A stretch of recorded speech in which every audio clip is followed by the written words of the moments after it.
6 years back, I bought this Redmi mobile for 11,000 rupees. My first ever smartphone.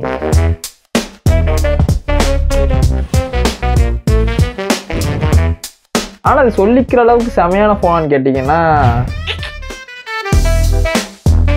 செமையாக hang ஆகும், screen டிஸ்பிளேலாம் உடஞ்சி ரொம்ப மோசமான கண்டிஷன்லாம் இந்த ஃபோனே இருக்கும். Literally got irritated whenever I use this phone.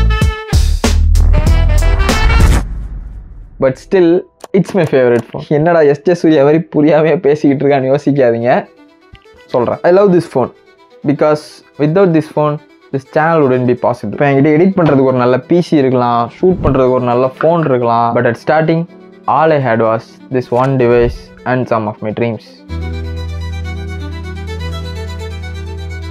இதை நம்பி மட்டும்தான் நான் என் மொத்த யூடியூப் ஜர்னி ஸ்டார்ட் பண்ணேன். ஆனால் இதில் பிரச்சனை என்னன்னா, இதோட கேமரா குவாலிட்டி சுத்தமாக நல்லா இருக்காது. நீங்கள் இந்த ஃபுட்டேஜஸை பார்த்தாலே தெரியும், ரொம்ப நாய்ஸியாக ரொம்ப கிரேனியாக தான் வீடியோஸ் ஃபுல்லாமே இருக்கும். ஷூட்டுக்கு மட்டும் இல்லை, எடிட்டிங்கும் இதே ஃபோனு தான். கைன்மாஸ்டர் கிராக்ட் வெர்ஷன் இருக்கும், அதை இன்ஸ்டால் பண்ணி வச்சு அதில் உட்காந்து எடிட் பண்ணிட்டு இருப்பேன். சொல்லப்போனால் என்னோட மொத்த யூடியூப் ஸ்டுடியோவே இவ்வளோ தான். இதை வச்சு தான் நான் யூடியூப்பில் வீடியோஸ் மேக் பண்ணிட்டு இருந்தேன். ஸ்டார்டிங்கில் எனக்கு கிரியேஷன் பற்றி எந்த ஐடியாவும் இல்லை. I don't know how I'm gonna manage it and make good content. இன்னும் சொல்ல போனால் எனக்கு எப்படி எடிட் பண்ணணும்னு கூட தெரியாது. But over the period of time I improved it. கிரியேஷன்லேருந்து தம்ப்நெயில் டிசைனிங்லேருந்து எடிட்டிங் வர எல்லாத்தையுமே கற்றுக்கிட்டது நான் இதில் தான். Actually it help me a lot to work towards my dreams. நிறைய கிரியேட் பண்ணேன், நிறைய வீடியோஸ் அப்லோட் பண்ணேன். ஸ்டார்டிங்கில் கிரிஞ்சான கண்டென்ட்ஸ் தான் சேனல் ஃபுல்லாகவே இருந்துச்சு. But slowly every thing change. Content style மாறிச்சு, நான் கேமரா முன்னாடி பேசுகிற விதம் மாறிச்சு, எடிட்டிங் சேஞ்ச் ஆச்சு. And then slowly people started valuing my editing skill. சில பேர்லாம் வந்துட்டு கேட்பாங்க, எடிட்டிங் நல்லா இருக்குது ப்ரோ, என்ன சாஃப்ட்வேர் யூஸ் பண்ணுறீங்க? ஐ வாஸ் லைக், கைன்மாஸ்டர் நம்ம தான். இதுக்கப்புறம் தான் I started feeling like, okay நம்ம நல்லா தான் எடிட் பண்ணுறோம் போல். ஸோ இது ரிலேட்டடான ஜாப்ஸ்க்கெலாம் அப்ளை பண்ணி ட்ரை பண்ணி பார்ப்போம்னு பண்ணேன். அப்படி தான் I got my first job. I started working with some of my favourite creators, favourite editor. நான் நிறைய விஷயம் புதுசாக கற்றுக்கிட்டேன். ஐ ஸ்டார்டட் ஏர்னிங் மணி. என் ஃபேமிலிக்காக என்னால் செலவு பண்ண முடியும். அண்ட் முக்கியமாக I bought a better PC for myself. Maybe it looks cool to work in front of this big fancy computer screens, but without this nothing is possible. Just imagine, நான் ஸ்டார்டிங்கில் வந்துட்டு இந்த மாதிரி ஃபோன்லலாம் எடிட் பண்ண மாட்டேன், shoot பண்ண மாட்டேன், எனக்கு ஒரு கேமரா வேணும், பிசி வேணும்னு சொல்லிட்டு உட்காந்துட்டு இருந்தேன்னு வைங்களேன்.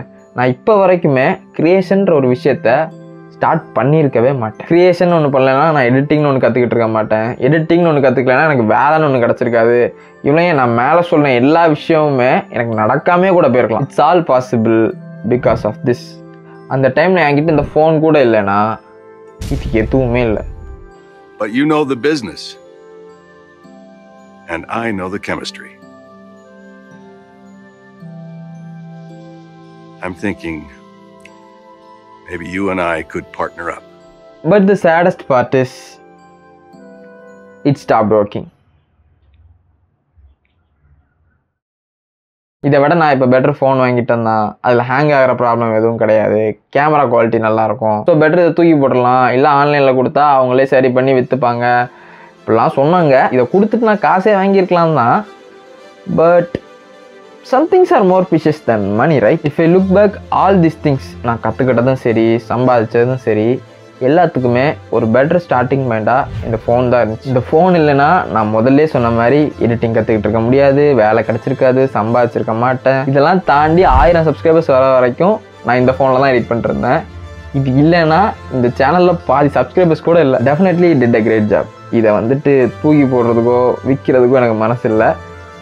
So I'm gonna keep it with myself as a better memory. Thank you bro for being a better part of my YouTube journey.